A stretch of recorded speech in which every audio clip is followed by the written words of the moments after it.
at 11, more than 400,000 embryos sit frozen, unused. They're leftovers from 35 years of in vitro fertilization. But now those unneeded embryos are answering the prayers of thousands of couples unable to have their own children. Good Morning Indiana anchor Beth Vaughn explains in a story you will only see on RTV6. Linus has $1 million smile. But his parents call him a literal $100,000 baby. That's because the road to this joy was paved with huge cost and huge disappointment time and time again. To go through all that and then have your heart broken each and every one of those times is just devastating. Paul and Jessica were not able to get pregnant naturally, so they turned to adoption. Not one, not two, but 3 adoptions failed. We just realized that, this just isn't our path. They were desperate for another answer. That's when one day online, Jessica stumbled upon the National Embryo Donation Center in Tennessee. Who would have thought that we could be pregnant from someone else's embryos? A pleasant surprise. Their Catholic faith tells them embryos are living beings, so while in vitro wasn't an option for them, this was.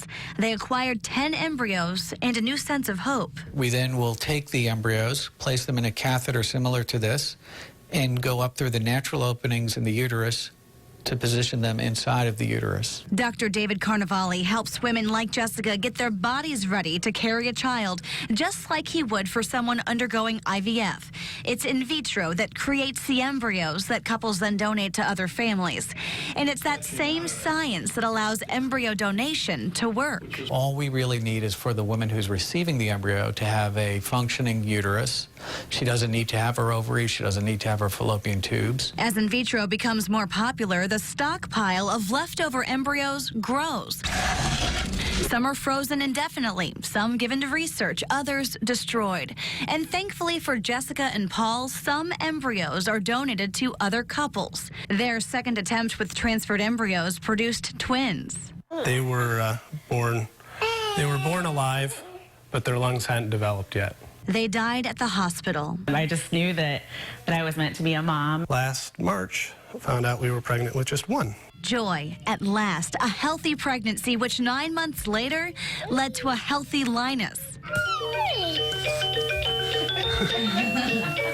Each state has different rules for embryo donation. In Paul and Jessica's case, Tennessee lists embryo donation under property law. Essentially, when they were signed over to us, it was as property.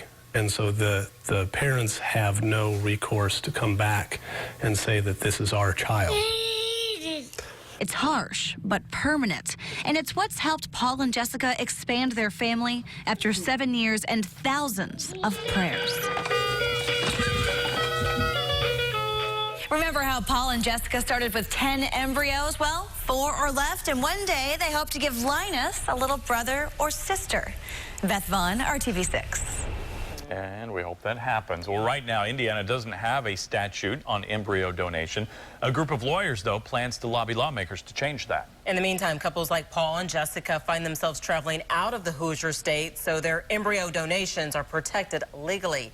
If you'd like more information about tonight's story, you can visit our website, theindychannel.com.